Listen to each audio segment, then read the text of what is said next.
Welcome to Luca and Miguel. Enjoy the video. In this video, I will explain how to link your Honda Odyssey garage door opener. First, clear any existing programming from your garage door opener's memory. Park your vehicle safely outside the garage, ensuring it is not blocking the door. Then, locate the three home link buttons, typically found on your Odyssey's overhead console. This initial preparation ensures a smooth and successful programming experience for your vehicle's integrated system. Next, grab your garage door remote control and hold it about 3 inches away from the home link buttons in your Odyssey.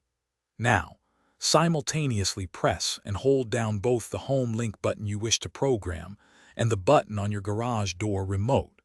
Keep holding these two buttons until the home link indicator light begins to flash rapidly.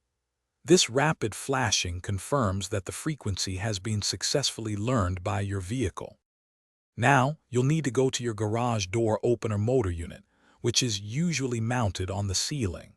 Locate and firmly press the Learn or Smart button on the motor itself.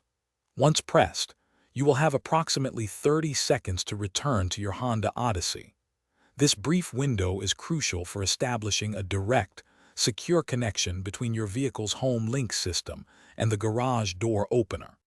Finally, once back in your Odyssey and within the 30-second window, press and hold the home link button you just programmed for 2 seconds.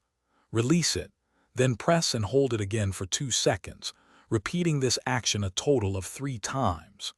Your garage door should now activate, confirming that the programming is complete and successful. Enjoy the convenience of your integrated garage door opener. Thanks for watching and please subscribe. It's the best investment you'll ever make.